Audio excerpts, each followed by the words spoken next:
Train the muscles, not the joints.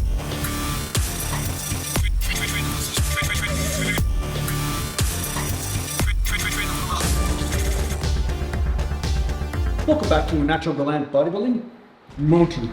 And today I'm going to do another vlog for you, but I'm going to talk about lots of different subjects, I'm sure. Stuff will come up. It's almost like my brains are in my muscles, and as I squeeze them, then thoughts come to the surface.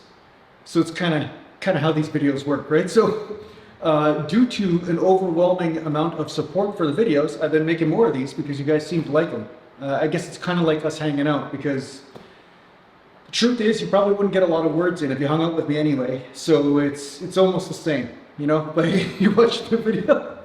At least that's what a couple of my friends would say, or people I hang out with from time to time. But one thing I'm going to say today is I'm going to do something different for chest. I'm going to do some dumbbell presses, but just for the sake of doing something different and for fun, I'm going to go immediately into inclines after flat. Now, I don't know what's going to happen. I haven't done this for a long time. At least this specific way of training. I do predict that it's going to burn my shoulders quite a bit, but at the same time, it's going to saturate the chest muscle in a different way than usual. And that's the thing I always say, is you want to change things up from time to time, just to see if there's something new that you can discover, or maybe a different angle just to change things up and keep your enthusiasm in this whole training thing. So I find just doing the same thing over and over again is not as interesting to me. And I find also the risk of doing the same thing over and over again is that you basically stagnate, because discovery of something new is important. So let's get into it. You know, this is going to be the first concept here I'm going to talk about. It's standard for people to say to stick to a training program in order for you to see, you know, to the end of it, in order to see what worked, right? Or if it worked or not. And you do have to stick to a certain structure for a period of time to discover if it's a good program for you or not. And a lot of people, they're just, you know, they follow the mind. They're like birds. They just go in one direction. They see something shiny over in that direction. They go over there. They see something over here, you know, so they haven't really focused on anything. But after you've spent some time in the structures, you know, or in a structure for a period of time, so say you've done a certain type of workout program for a period of time, and it's kind of like a hamster on a wheel. You're doing the same thing over and over again, and you're kind of stagnating, or at least maybe your enthusiasm's not there, or you're not getting, you know, gains or whatever. There's a real blessing to trying something just a little bit different, or just switching something up, you know, whether it's shorter rest times or whatever, even stuff that defies standard bodybuilding logic. You'll notice that if you look hard enough on the internet, you'll find that there is some bodybuilder that did that same technique and got some great results. You know, hence, you know, the short rest in between sets. You know, that might not be the best way to train all the time, but once in a while might be the best thing. Just like right now, me doing flat bench, you know, saturating the lower chest, and then doing incline, and basically using that pump and stretch principle for the incline might be something different. I might, you know, access some different muscle fibers. So as much as it is important to be structured and to be disciplined and not just, you know, follow the flights of fancy, right? It's also good, once you become a little bit more advanced or a little bit more intermediate, to break your idea of things. You know, break your ideas, break your own religions you have inside you about training.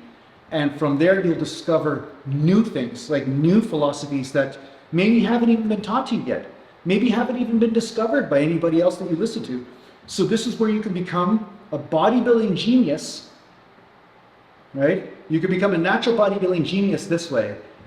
You won't necessarily become a natural bodybuilding genius by doing the same thing everybody else has done. Although that will be a great foundation on which to build upon, it might not necessarily be the ultimate bodybuilding genius, right? So invention, right? You can invent or innovate. That's really the word I was looking for, is being a natural bodybuilding innovator. And because we're all different, there's going to be a certain amount of innovation that is necessary in order for you to become a natural bodybuilding mountain, right? Yeah.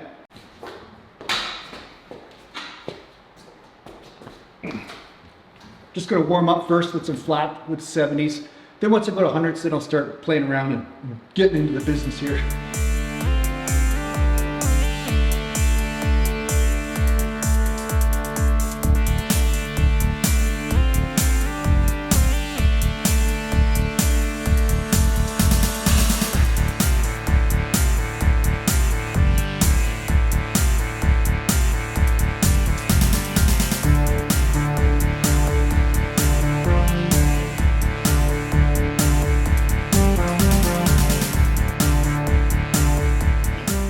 Were you guys lifting the weight for me there? Because it felt so freaking light. It was like you guys were like lifting it. So thanks for that. Thank you. It's really powerful stuff when you guys are doing the work for me. It's gonna be way easier for me to get to this workout. That's great. Yeah, there's a big tip for you right there. It's way easier when somebody else lifts the weights for you. You just get a bag of chips and just, you know, to start eating and just let somebody else lift the weight. That's a very advanced technique. Not all of you are capable of doing that, but at this stage, I'm even getting the weights lifted for me, even though you're not even physically here. You're on the other side of the camera. That's pretty amazing stuff, right? So I get lots of different comments on YouTube, and you know, some of the things that, some of the comments I get are, like I said, they're pretty smart, and some of them are, actually they're admirable in a way. You know, some people, they just don't believe stuff just because it's told to them. So ironically, a lot of these guys that are trolling me are actually people I'd probably get along with, because once they got to know me, they realized that I'm a pretty honest individual, that I'm not a liar in any way, shape, or form. If anything, I'm too blunt, which is probably why sometimes I don't get along with certain people. But the point is that one guy made a comment. He said, "Hey, Jason, you looked better on stage when you're dieted down 20 years ago. You know, some of your old photos than you do right now." Well, the thing is that when you're dieted down for a show, that's the whole point, right? You're basically dieted, you're trying to get all the body fat off. And I'm not gonna lie, being younger does help with that process a bit, right? And at the same time, you're only in that type of shape for, you know, a few weeks, if not a month at best. And then of course, that's when you do all your photos and all that stuff. And then, you know, that's what goes in the magazines, right? And then of course, then you're in your off season where you're not dieting as hard. You're concentrating more on putting on muscle.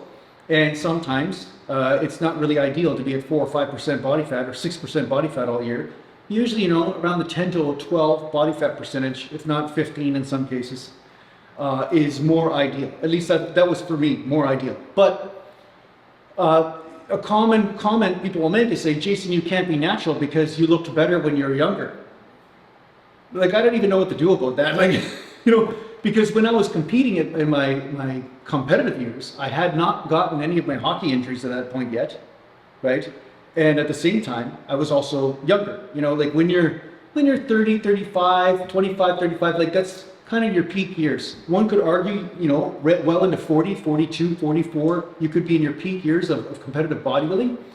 But if you have some sort of, you know, let's just say, not very aesthetically pleasing injuries, such as a tear or you know, a shoulder that sits different in the joint, all that stuff. Sometimes these things do change the dynamics of how the body looks, right? So say for instance, if I do this, as opposed to this, right? Looks different, right? Well, the thing is, when I have, like say you have a labrum that's really intact, your shoulders are more like this all the time, instead of down, right? Because the labrum is keeping the shoulder in a different position. So this naturally lends itself to a more bodybuilding, aesthetically pleasing type physique. You know, lots of little things like this I learned about the body from these injuries I have, which is why I can express so much knowledge to you guys now. But the thing is that I just want to put it out there. If you guys are the first time tuning in or whatever, I guarantee you I have been drug-free and natural my entire life, and I am natural now.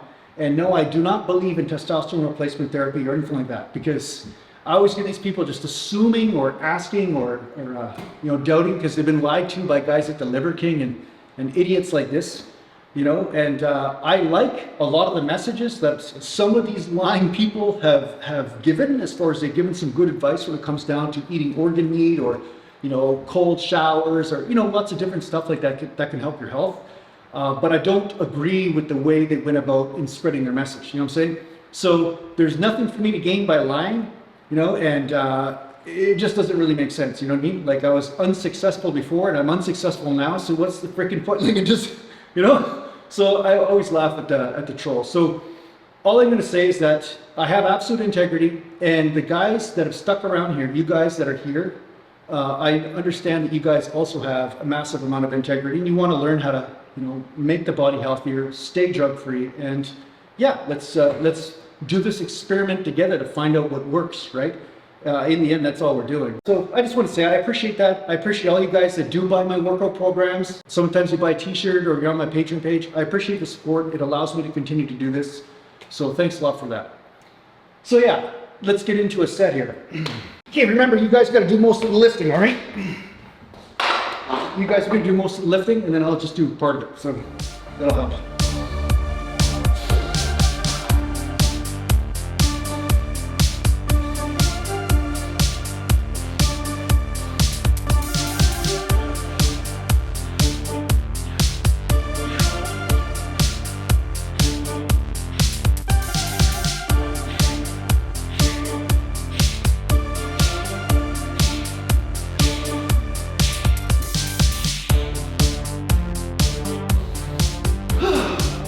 That was a lot of reps.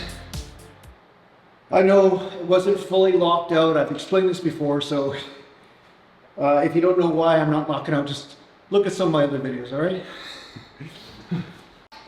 Because I'm going to giant set this.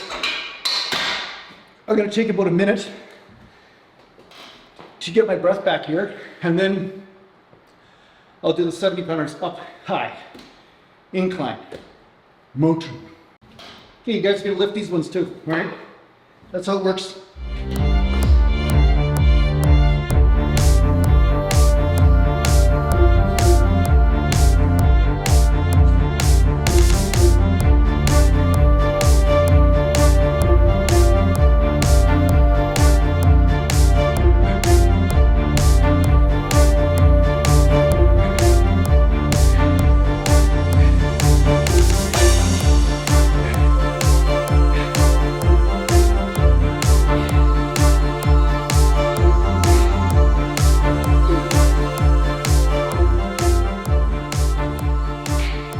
Now take a couple minutes, have a drink, whatever, get the breath back to normal here. Because the whole point is not cardio, right? You know, it's good to get the breath going, but having the breath going the whole workout's not your ideal goal, unless you're just basically working on just burning fat or energy, you know? But if I'm trying to make sure the muscle gets pushed to failure as much as possible, I don't want breath to be the weak link, you know what I mean? When I'm doing, you know, some karate or something in my yard, then one could argue that it's okay because that's more of a cardio type thing. You know, doing plyometrics and moving the body and the arms in certain ways and stuff. But yeah, if you're wondering what I'm drinking right now, this is the stinging nettle infusion. And I do have a video on this channel about it, how to make a stinging nettle infusion, but it's wicked for getting a pump. Like, I don't have to drink this every day, but at least once a week or so I drink it, and I get like insane pumps every time I drink it. It's really great. So if you haven't tried stinging nettle infusion, remember, I'm not talking about tea, and I'm not talking about taking a little tablet of stinging nettle. It's not the same. It has to be an infusion. So watch that video if you want to know how to make your own pre-workout with stinging nettle. And it's really healthy for you, good for arteries and blood, movement of blood, good for minerals and all that stuff. So yeah, try it out, see how you feel. I put a little bit of milk in here, tiny bit, and a little bit of stevia to sweeten it, and it tastes pretty good. So it's wicked, honestly. It's really wicked. Now, a common mistake people make when they watch me make a video like this is that they'll see me do a certain amount of reps, and then again, they think that's set in stone. That's the rep range I always use. But when I'm doing flat dumbbell press, sometimes I go up to the 120s, right? I used to go even heavier, like the 140s from time to time, but that doesn't feel quite right for my body right now. But sometimes I like to just see how many reps I can get with 100 pounds. I also find getting into position, because of the positioning of my squat rack, or no, sorry, my dumbbell rack, right? I can't just fall back onto the bench with the dumbbells in the right positioning and stuff. So sometimes that lends itself to me burning energy in a certain way, and I have to take that into account, right? Also, the 120s, because they're rubberized urethane dumbbells, they're a little bit more awkward to get in the right position. So just for the sake of me just wanting to put all the energy into the chest, I'm doing the 100-pound dumbbells and then moving into the giant set with the 70s. Now, again, I could have done heavier on the 70s, but you know, this is the first time me doing this in a long time, this type of giant set. So yeah, I mean, I'll go back and forth from sets of 20 to 30 reps to then sets of 10 reps or 12, you know. I will move around. You'll see me when I'm doing the barbell bench, I'm more in the 10 rep range. So because I'm doing a lot of the 10 rep range with the barbell bench, that's why sometimes I'll do a little bit higher reps with the dumbbells. But that doesn't mean it's set in stone, you know what I'm saying? Or set in iron. Because the dumbbells are made of iron mostly. So yeah, let's do another set.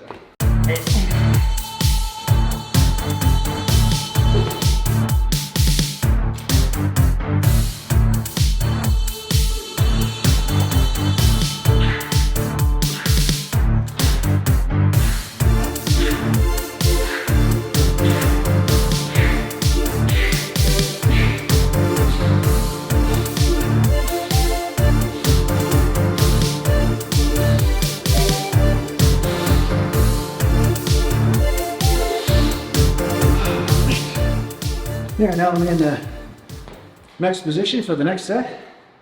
Next position, yeah. So yeah, 70 pounds. I'll do 70 pounds again after my breath returns and see what kind of reps I get.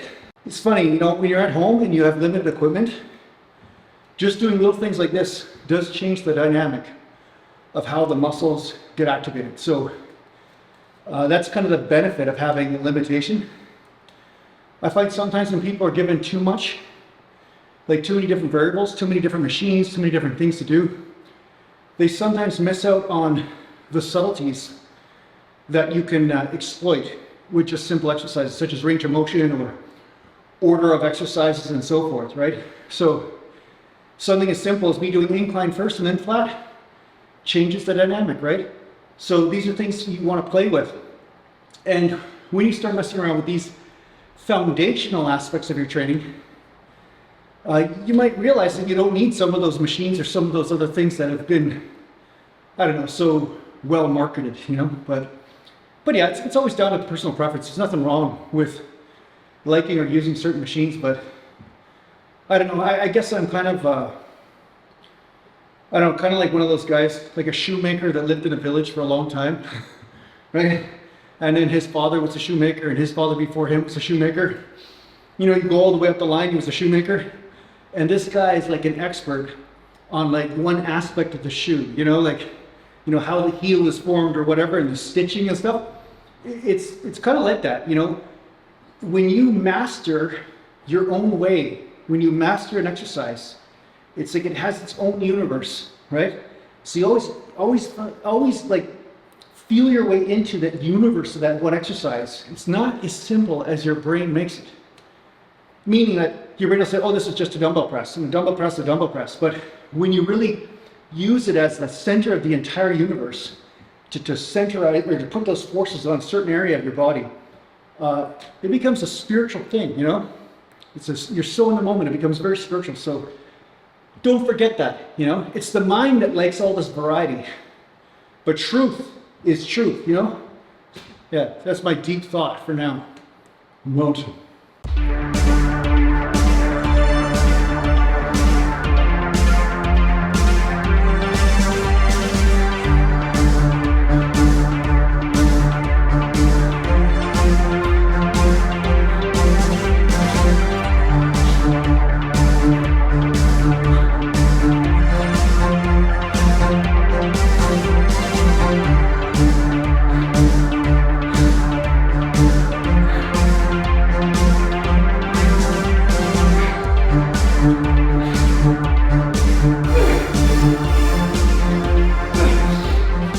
See how with inclines, I find that retracting the shoulders isn't quite as effective for me. I don't know why. I find that if I keep the shoulders here rather than sticking the chest out, I find I'm better off doing this rather than this. So that's why it's so important to pay attention to those forces, right? To see exactly where they are playing out, and then you can adjust the exercise efficiently. Right? So let's talk about using the body efficiently. And this is something that I think is overlooked because a lot of people think that the more awkward you make an exercise, somehow that's going to recruit more muscle fibers. So let's call it the awkward movement trap, where instead of the exercise becoming a great way of isolating a certain muscle group, it becomes awkward just for the sake of being awkward. right? Meaning that you're overstretching or putting things in very compromised positions. You're putting your joints in very compromised positions. And therefore, the awkwardness of the movement becomes so awkward. Well, one could say it's kind of like squatting, but only, balancing on what do you call it? A tripwire or something like that. You know, those guys that used to walk with the pole across the wire, in the circus? Imagine squatting on that, and then saying, oh, well, I can squat one plate, but I don't know why my quads aren't growing. Well, it's because the awkwardness and the instability of the movement is becoming more a challenge than the actual forces needed to be generated through the main muscle groups. So, you can do little experiments with yourself just when you're doing exercise. You can see that there's a point to where the exercise is so awkward that it compromises your ability to fire the main muscle groups. It doesn't help you. And then once that happens, then you know that you're in a position where you might be doing a rehabilitation type of exercise, and doing it super light might be a good thing for you. Might, not necessarily, but it might, right? But it's not the way to use heavier weight. And that's where people get mixed up. They start to kind of, combine everything all in the same soup, and then they wonder why it tastes like garbage, So that's what I have to say about that. All right, guys, you gotta lift this one too, okay? So make sure you're doing the lifting. You're shitty spotters, but you're lifting pretty good, so I can't complain.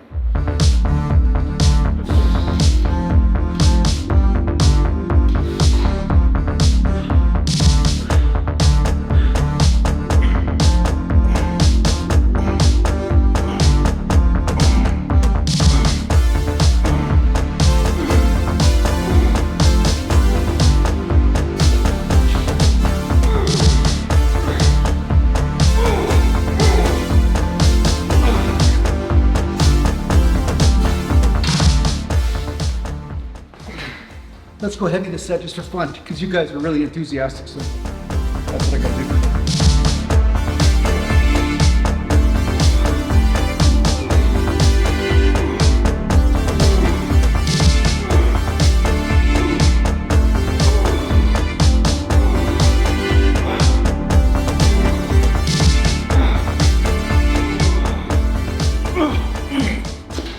So this concludes this workout, at least the chest portion of the workout anyway. I will be uploading another video on the back portion of the workout, so make sure you stay tuned and make sure you are subscribed and the rest of that jargon stuff, the stuff that YouTubers tell you to do. But anyway, yeah, I'll see you in the next video, guys. I hope this helped you out in your training, and if you need to get hold of me, just go to naturalglandbodybuilding.com and make sure you go to Patreon and check out the Patreon podcast. The link is in the description if you haven't done so far, and I will see you soon. Mountain.